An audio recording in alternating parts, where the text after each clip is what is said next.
Good afternoon to all the students.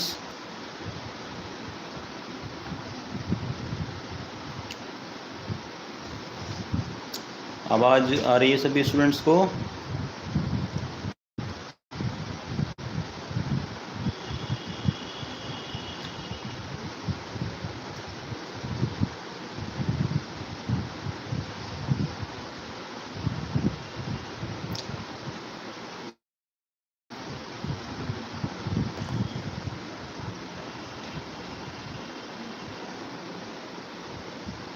तो students आज हम 3 फेज सिस्टम के बारे में स्टडी करेंगे।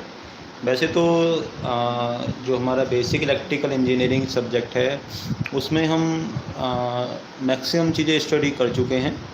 तो एक तरीके से आपका जो उसका पूरा सिलेबस है, चाहे वो डीसी सर्किट की बात करें, थ्योरम्स की बात हम करें, एसी फंडामेंटल्स हमारे हैं, average value, RMS value, form factor क्या होता है ना, आर सर्किट क्या होता है, resistive circuit, inductive circuit, capacitive circuit, R circuit, RC circuit, RLC circuit क्या होता है, वो ज़्यादा है ना कि आपका रेजोनेंस क्या होता है। जब एक्सएल इक्वल्स टू एक्ससी हो जाता है तो वो रेजोनेंस बन जाता है। ऐसे ही पावर प्लांट्स कौन कौन से होते हैं, बैटरी क्या होती हैं, क्या उनकी प्रोसीजर होती है, हाँ, बेसिक लॉ आपके क्या होते हैं, जैसे आपका फैराडे के इंडक्शन लॉ हैं, फ्लेमिंग के रूल्स हैं, और भी आपके पावर वगैरह, ये ज़्यादातर चीज़ें हम स्टडी कर चुके हैं। और फिर भी आपको कहीं डाउट अगर उसमें होता है तो आप उसको कभी भी क्लियर कर सकते हैं। आज जो हम पढ़ेंगे वो 3 फेज सिस्टम को हम स्टडी करेंगे। सभी स्टूडेंट्स को आवाज़ आ रही है मेरी? और स्क्रीन पर आपकी 3 फेज सिस्टम आपको दिख रहा होगा लिखा हुआ।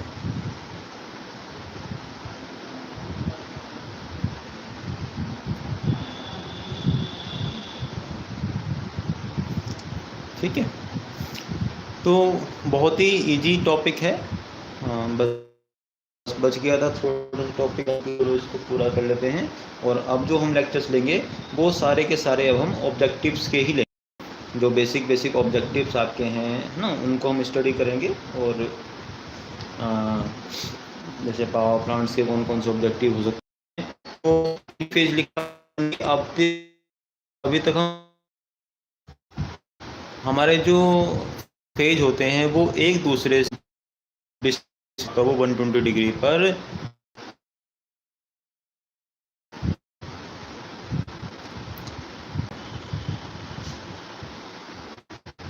एक मैं वेवफॉर्म के थ्रू आपको यहाँ पे शो करना चाहूँगा। वेवफॉर्म आपकी स्क्रीन पर एक शो हो रही होगी आपको।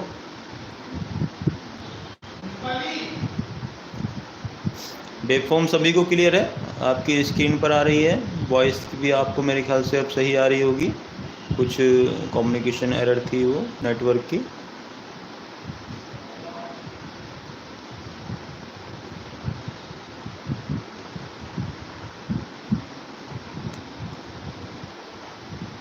अब तो वॉइस आ रही है ना सभी को?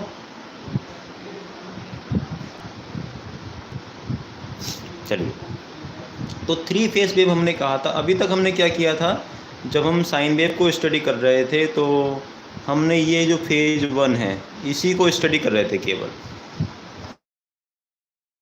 हम ऐसे ही 3 फेज बना दें, यानी कि पहला आपका यहाँ से स्टार्ट हुआ, दूसरा जो होगा आपका वो 120 से स्टार्ट होगा, साइन वेव भी रहेगा, और तीसरा हमारा 240 से स्टार्ट हो जाएगा। पहला आपका ये गया फेज 1, फेज 2 यहाँ से स्टार्ट हुआ, फेज 3 आपका अगले 220 से स्टार्ट हुआ। तो ये हमारा 3 फेज वेव बन जाती हैं। अब आपको यहाँ पे लिखा भी हुआ है कि जो पहली वेव है, आर लिखा है, रेड कलर इसको लिखा है हमने, red voltage Vm sine omega T है, जो हमारी साइन वेव की बेसिक इक्वेशन थी, Vm साइन ओमेगा टी। दूसरी में हमने साइन ओमेगा टी माइनस 2π/3, यानी कि वो आपका 120 डिग्री आगे जा रही है, तो वो आपका 120 डिग्री के बाद शुरू हो रही है, क्योंकि यहाँ पे 180 है तो ये 120 होगा। और तीसरी आपकी उसके 120 डिग्री बाद शुरू होगी। और इसको आप एक नीचे देखो आपके कॉर्नर में फेजर डायग्राम बना हुआ है VR, VY, VD, यानी कि रेड वोल्टेज, येलो वोल्टेज और ब्लू वोल्टेज। जनरली आपको 3 कलर ही दिखाई देते हैं सब जो वायर्स हमारे होते हैं, और तीनों के बीच में 120, 120, 120 डिग्री का डिफरेंस रहता है। तो पहला आपका VR 0 से स्टार्ट होगी, दूसरी आपकी उसके 120 डिग्री बाद स्टार्ट होगी, और तीसरी जो आपकी होगी वो उसके अगले 120 डिग्री बाद स्टार्ट होगी। तो ये आपका 3 फेज वेवफॉर्म होती है। क्लियर है सभी को कि हमारा जो 3 फेज वेवफॉर्म है उसमें जो वोल्टेजेस होती हैं वो एक दूसरे 120 डिग्री के डिफरेंस पर होती हैं। टोटल एंगल आपका 360 होता है। 3 वोल्टेज है तो 360/3 करेंगे तो आपका 120 आएगा, यानी कि हर एक वोल्टेज आपका इक्वली डिस्ट्रीब्यूटेड होती हैं, और तीनों वोल्टेज जो होती हैं उनके बीच में angle difference, phase difference 120 degree का होता है। उसी के अकॉर्डिंग फिर हम वेव फॉर्म को बना देते हैं कि पहली वेव आपकी 0 से स्टार्ट हो रही है फेज़ 1 की, तो फेज़ 2 जो आपका है वो 120 डिग्री के बाद स्टार्ट होगा, और फेज़ 3 आपका उसके अगले 120 डिग्री के बाद स्टार्ट होगा। अब इस 3 फेज़ वेव फॉर्म का यूज करने का फ़ायदा क्या है वो हम देख लेते हैं। हाँ जी, इसमें लिखा हुआ है आपका कि 3 फेज़ सिस्टम जो होता है उसमें बहुत सारे एडवांटेज होते हैं ओवर सिंगल फेज़। तो वो एडवांटेज क्या क्या होते हैं वो हम एक बार यहाँ पे देख लेते हैं। सबसे पहला एडवांटेज आपको स्क्रीन पर भी शो हो रहा होगा कि advantages of 3 phase system over single phase system. ठीक है, अब सबसे पहला जो एडवांटेज है वो हमारा मोर आउटपुट का है, यानी कि जो हमें आउटपुट मिलता है वो ज़्यादा मिलता है। अगर हमारा दोनों सेम साइज़ की सप्लाई है या सेम साइज़ की मोटर है तो हमारा जो आउटपुट होगा 3 फेज़ का वो ओबियसली ज़्यादा होगा सिंगल फेज सिस्टम से। स्मॉलर साइज होता है, यानी कि अगर हमें सेम आउटपुट प्रोड्यूस करना है तो 3 फेज़ मोटर का साइज़ कम होगा उसी सेम आउटपुट को डिज़ाइन करने में या ऑब्टेन करने में। तो पहले में आपका ऑप्शन हो गया कि ज़्यादा आउटपुट निकलता है इससे, स्मॉल साइज। फिर आपका सेल्फ स्टार्टिंग होती हैं, जो हमारी 3 फेज़ मोटर्स होती हैं वो सेल्फ स्टार्टिंग है, हमें अलग से उनको चालू करने के लिए अलग से किसी डिवाइस की ज़रूरत नहीं पड़ती है। ऐसे ही ज़्यादा पावर को हम ट्रांसमिट कर सकते हैं 3 फेज़ सिस्टम में। उसके बाद जो क्रॉस सेक्शन एरिया है वो कम चाहिए होता है, पावर फैक्टर 3 फेज़ का ज़्यादा होता है, वोल्टेज रेगुलेशन अच्छा होता है, और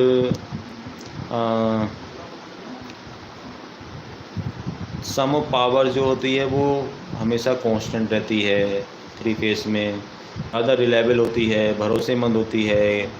ठीक है, कैपेबल ज़्यादा होती है, और 3 फेज़ को हम डोमेस्टिक और इंडस्ट्री दोनों जगह यूज कर सकते हैं। तो ये आपके नंबर ऑफ़ एडवांटेज हैं 3 फेज़ सिस्टम के, कि आपका ज़्यादा आउटपुट होता है। ये आपने वैसे पढ़ लिया होगा, मैंने आपको PDF पहले ही सेंड दी थी ये चीज़ें आपने, तो अगर आपने ध्यान दिया होगा वहाँ पे, तो बहुत ही छोटे छोटे सिंपल से लाइन है कि आपका पावर फैक्टर ज़्यादा होता है, वोल्टेज रेगुलेशन ज़्यादा होते हैं, रिलायबल ज़्यादा होती है, भरोसेमंद होती है, डोमेस्टिक या इंडस्ट्री कहीं भी इसको हम यूज़ कर सकते हैं। ठीक है, अब इसके बाद ये तो होगा हमारे एडवांटेज। तो ये होते हैं आपके ऑब्जेक्टिव में भी बन सकते हैं कि 3 फेज़ का क्या एडवांटेज होता है ना, सिंगल फेज़ का क्या डिसएडवांटेज होता है, ये चीज़ें आपकी आ सकती हैं। किसी ने देखा है 3 फेज़ सप्लाई घरों में? किसी स्टूडेंट ने अपने घरों में 3 फेज़ सप्लाई का यूज़ देखा है, या ऐसा कहीं देखा हो कि आपके घर में तीनों वायर आ रहे हैं, तीनों फेज़ के कनेक्शन आ रहे हैं? कि इलेक्ट्रिसिटी तो आजकल लगभग सभी जगह पहुंची हुई है,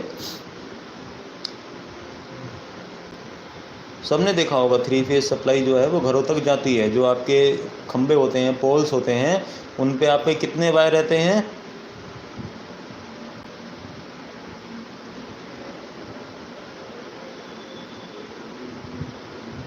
जो बाहर खंबे रहते हैं उन पे कितने वायर्स होते हैं? 4 वायर होते हैं। जो आपके घरों पे, हमारे घरों के आसपास खंबे आते हैं, पोल्स लगे जाते हैं, उनमें 4 वायर होते हैं। 3 फेज़ के वायर होते हैं और एक हमारा अर्थ का वायर होता है। सबसे ऊपर आपका अर्थ का वायर होता है और उसके नीचे 3 आपके फेज़ वायर होते हैं। ठीक है। घर के अंदर सिंगल फेस आती है, घर के अंदर सिंगल फेस आती है। ठीक है, ये चीज़ ध्यान रखिएगा। जो बाहर आपकी सप्लाई आ रही, तीनों फेज आ रहे हैं, लेकिन वायर 4 होते हैं। एक आपका अर्थ के लिए रहता है ऊपर और बाकी तीनों आपके फेज वायर रहते हैं। और हम घर में कोई एक फेज और एक आपका जो ऊपर वाला वायर उससे कनेक्शन करके हम सप्लाई को कंटिन्यू करते हैं। यूज हम सिंगल फेज करते हैं घर में, चाहे वो आपकी प्रेस हो, फ्रिज हो, वॉशिंग मशीन हो, सब में हम सिंगल फेज यूज। अब इसमें जो सीक्वेंस होता है, जिसमें मैंने भी आपको RYB कहा है, RYB मतलब आपका रेड येलो ब्लू कलर है, क्योंकि ज़्यादातर वायर्स आपको इसी कलर के मिलते हैं। ऐसा कोई ज़रूरी नहीं कि आपको RYB ही रखना है, वो आपका ABC XYZ कुछ भी हो सकता है, 1 2 3 आप कोई भी कोर्स में फेस सीक्वेंस सकते हो। अब इसमें जो मेन चीज़ है वो हमारी आती है, जो फेस सीक्वेंस आपका है वो क्लॉकवाइज है या एंटी क्लॉकवाइज है। तो आपकी स्क्रीन पर शो हो रहा होगा। अभी हमने फेजर डायग्राम बनाया हुआ है। ये फेजर डायग्राम आपका या तो क्लॉकवाइज होगा या हमारा एंटी क्लॉकवाइज होगा। क्लॉकवाइज में अगर घड़ी की तरह घूम रहा है जो सीक्वेंस आपका है RYB, तो वो क्लॉकवाइज होगा। अगर वो रिवर्स में है घड़ी के तो एंटी क्लॉकवाइज है आपका। फेज एंगल दोनों के बीच में हमेशा हमारा 120 ही रहेगा। ये चीज़ ध्यान रखिएगा कि जो फेज एंगल रहेगा वो 120 का ही रहेगा। बस आपकी डायरेक्शन उसकी क्लॉकवाइज या एंटी क्लॉकवाइज हो सकती है, उससे हालांकि कोई प्रॉब्लम आपकी नहीं होती है। अगर डिफरेंस बस ये होगा कि मोटर आपकी रिवर्स डायरेक्शन में घूमना शुरू कर देती है। अगर वो पहले क्लॉकवाइज घूम रही थी, अगर आपने कनेक्शन चेंज कर दिए तो मोटर आपकी एंटी क्लॉकवाइज घूमना शुरू कर देती है। अब इसमें जो मेन चीज़ आपकी है, जैसे स्टार डेल्टा तो हमने पढ़े हुए ही हैं। स्टार डेल्टा आपने ये पहले पढ़ चुके हो। आप जब हमने DC सर्किट पढ़ा था तो स्टार कनेक्शन और डेल्टा कनेक्शन हमने वहाँ पे पढ़े थे। ऐसे ही 3 फेस में भी आपके स्टार कनेक्शन और डेल्टा कनेक्शन होते हैं कि जो हमारी वोल्टेज और करंट आ रही है उसमें क्या क्या रिलेशन होता है, ये हमें पता होना चाहिए। तो हमें यहाँ पे डिटेल में नहीं जाना है, हमें बेसिक चीज़ें उसकी पता होनी चाहिए कि अगर स्टार कनेक्शन है तो वोल्टेज करंट क्या होंगी, डेल्टा कनेक्शन आपका हमारा है तो वोल्टेज और करंट की इक्वेशन हमारी वहाँ पे क्या होगी। तो ये सभी ने पढ़ा हुआ है ना, जो डायग्राम आपको दिख रहा है स्टार और डेल्टा वाला। हमने स्टार को डेल्टा में कन्वर्ट भी किया था, डेल्टा को स्टार में कन्वर्ट किया था, है ना। तो ऐसे ही आपका 3 फेज सप्लाई होती है, स्टार कनेक्शन और डेल्टा कनेक्शंस। यहाँ पे हम पढ़ेंगे कि इसमें जो वोल्टेज और करंट होती हैं वो क्या क्या होती हैं। इसको अच्छे से समझिएगा, क्योंकि ये सबसे मेन आपकी चीज़ें हैं 3 फेज सप्लाई की, आगे आपके काम आएंगी।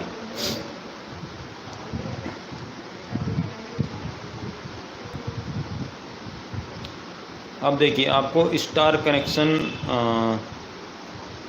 दिख रहा होगा डायग्राम में, इसको थोड़ा अच्छे से समझिएगा, देखिएगा, क्योंकि कभी कभी इसमें कन्फ्यूजन आपका हो जाता है।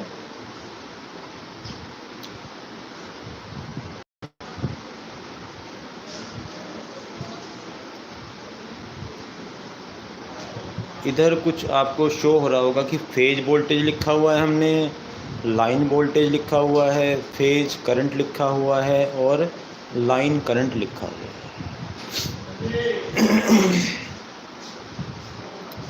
सबको दिख रहा है ना कि जो भी हमारे इसमें वोल्टेज या करंट है वो या तो फेज वोल्टेज होगी, फेज करंट होगी, या लाइन वोल्टेज होगी या लाइन करंट होगी।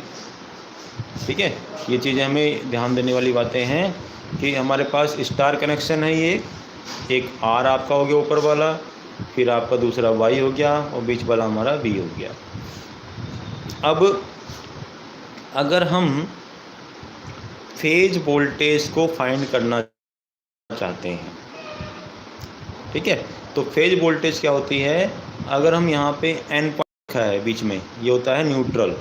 अगर किसी फेज और न्यूट्रल के बीच की वोल्टेज लें तो वो होती है फेज वोल्टेज। देखो यहाँ पे लिखा भी हुआ है VRN, VYN और VBN, यानी कि रेड और न्यूट्रल के बीच की वोल्टेज, वाई और न्यूट्रल के बीच की वोल्टेज, बी और एन के बीच की वोल्टेज। अगर हम न्यूट्रल के साथ वोल्टेज ले रहे हैं किसी एक फेज की तो वो फेज वोल्टेज होगी। अगर फेज टू फेज ले रहे हैं, दो फेज की वोल्टेज RY RB, है ना, तो वो आपकी लाइन वोल्टेज होगी VRY VRB BYB। ये क्लियर है सभी को? फेज वोल्टेज और लाइन वोल्टेज मैं आपको एक बार फिर से समझा देता हूँ। यहाँ पे मैंने एक इसका बेसिकली लिखा भी हुआ है।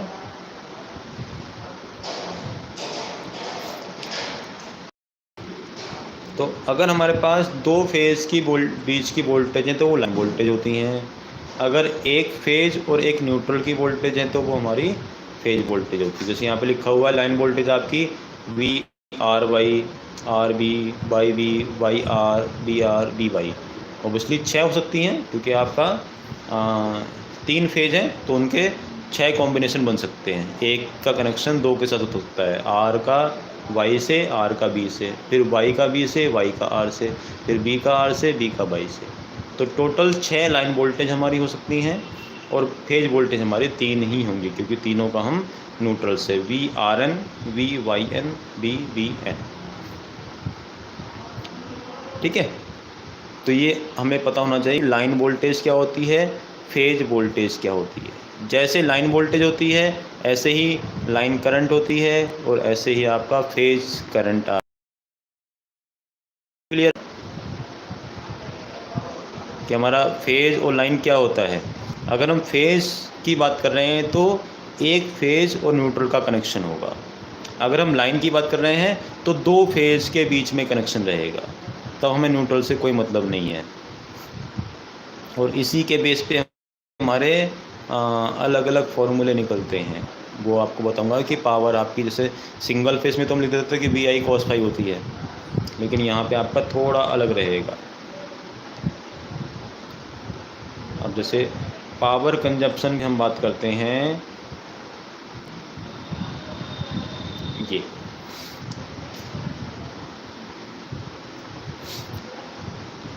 बस ये आपका लास्ट चीज़ है जो आपको पता होनी चाहिए। पावर के बारे में हम पहले डिस्कशन काफ़ी कर चुके हैं। व्हाट इज पावर फैक्टर, है ना। अलग अलग टाइप की पावर्स थी हमारी, एपरेंट पावर, उसके बाद एक्टिव पावर, रिएक्टिव पावर, वो सब चीज़ें हम पहले पढ़ चुके हैं, ठीक है नहीं। तो उन सबको पढ़ते रहिएगा। आपका जो भी आपको प्रॉब्लम लगती है तो उनको पूछ लीजिएगा। ये एक तरीके से आपका थ्योरी का लास्ट टॉपिक है। इसके बाद हम ऑब्जेक्टिव सभी के पढ़ेंगे धीरे धीरे, ठीक है नहीं। तो पावर की आप फॉर्मूला अगर देखो तो P = VI cos phi होता है एक फेज में। P लिखा है यानी कि फेज पावर में BP/IP फेज वोल्टेज, IP आपका फेज करंट और cos phi, ये तो सिंगल फेज होती ही है हमारी। जब हम 3 फेज की बात कर रहे हैं तो ऐसे ही हमारे 3 फेज होंगे, तो हमने क्या किया, एक फेज को 3 से मल्टीप्लाई कर दिया, तो हमारी जो पावर का फॉर्मूला आता है वो 3BP/IP cos phi आता है। जो पावर हमारी निकल के आती है वो 3BP/IP cos phi आता है, 3 फेज पावर का। यहाँ फेज वोल्टेज लिखा हुआ ध्यान रखिएगा, phase voltage, phase current, 3BP/IP cos phi। और अगर हम लाइन वोल्टेज की बात करते हैं तो √3 VL/IL cos phi। ये 2 फॉर्मूले ध्यान रखिएगा आप हमेशा कि जो हमारा फेज पावर होगी वो 3BP/IP cos phi होगी और जो लाइन पावर होगी √3 VL cos phi होगी। चाहे हम स्टार कनेक्शन की बात करें चाहे डेल्टा कनेक्शन की बात करें, दोनों में जो फॉर्मूला आता है वो एक ही निकल कर आता है। क्योंकि अगर हमारा वैल्यू रखेंगे तो एक में करंट बराबर होगी, दूसरे में वोल्टेज बराबर होगी। एक में हमारी करंट बराबर होगी और दूसरे में हमारा वोल्टेज बराबर होगी। तो जब हम BP की जगह VL/√3 रखेंगे तो IL लिखा जाएगा। अगर हम IP की जगह IL/√3 रखेंगे तो BP की जगह VL लिखा जाएगा। अल्टीमेटली आपका √3 VL cos phi ही हमारा निकल कर आएगा। ये चीज़ ध्यान रखिएगा याद से हमेशा कि जो भी हमारी पावर हमारी रहती है वो फेज पावर 3 फेज की 3 BP IP cos phi होगी और line power √3 VL cos phi। ये दोनों फॉर्मूले क्लियर हैं सभी को?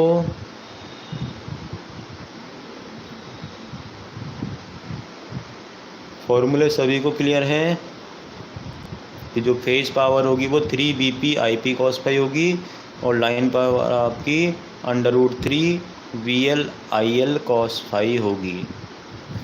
अब स्टार और डेल्टा में थोड़ा सा चेंज आपका रहता है कि स्टार अगर कनेक्शन हमारा है ना, तो उसमें देखो दो चीज़ें हमारे पास हैं, वोल्टेज और करंट है। एक कनेक्शन में करंट बराबर होगी, दूसरे में वोल्टेज बराबर होगी। जैसे यहाँ पे हम बात करें अगर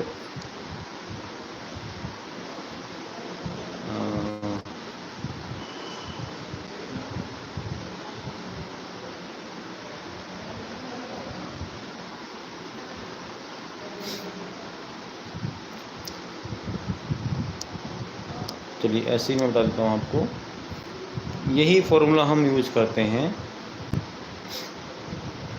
ये स्टार कनेक्शन में अगर हम देख रहे हैं तो स्टार कनेक्शन में इसको चाहे आप लिख लीजिएगा कहीं पे अपने पास, इसको आप लिख लीजिएगा जिससे आपको कोई इसमें डाउट ना रहे, है ना।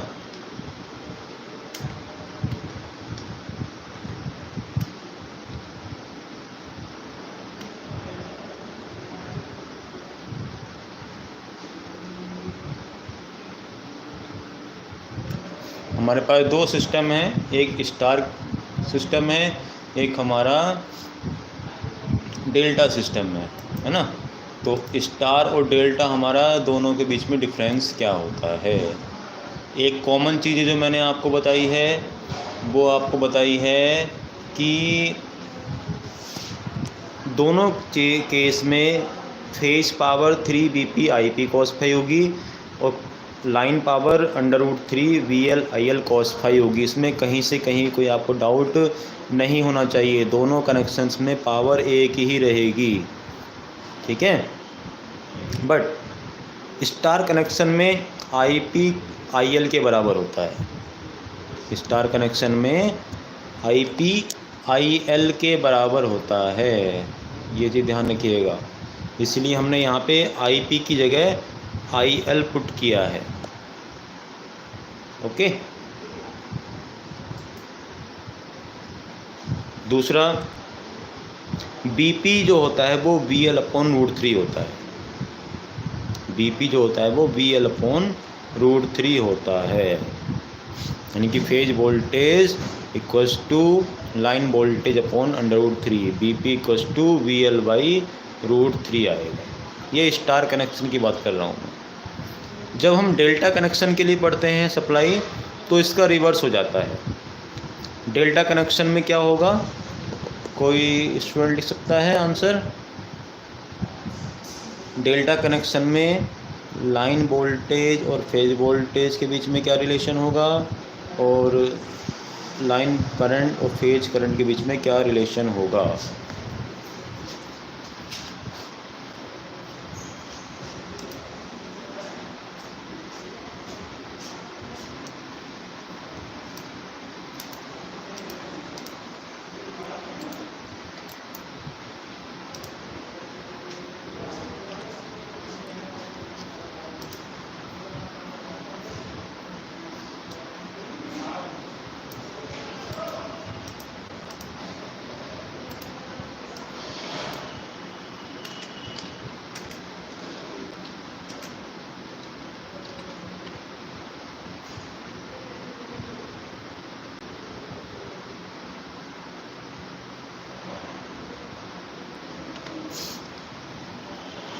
तो स्टार कनेक्शन के लिए आपको मैंने बता दिया है, स्टार कनेक्शन में आपका ये एक चीज़ें होती हैं, यानी कि आपका जो IL होता है वो IP के बराबर होता है, लाइन करंट फेज करंट के बराबर होगी, और VL जो होगा वो आपका √3 BP या BP = VL/√3 होगा। ओके, अब डेल्टा कनेक्शन में इसका रिवर्स करना है आपको, सीधा सीधा डेल्टा कनेक्शन में इसका रिवर्स करना है। तो रिवर्स में आपका क्या हो जाएगा, वोल्टेज तो दोनों बराबर हो जाएंगी, ठीक है, वोल्टेज तो आपका बराबर होगी, और जो करंट होगी, करंट अब आपका रिवर्स हो जाएगी। जो रिलेशन आपका वोल्टेज में था अब वो आपका करंट में आ जाएगा, यानी कि IL = आपका √3 IP हो जाएगा, और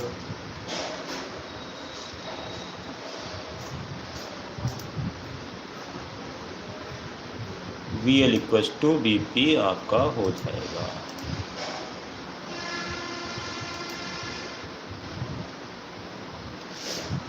दोनों चीज़ें क्लियर हैं सभी स्टूडेंट्स को?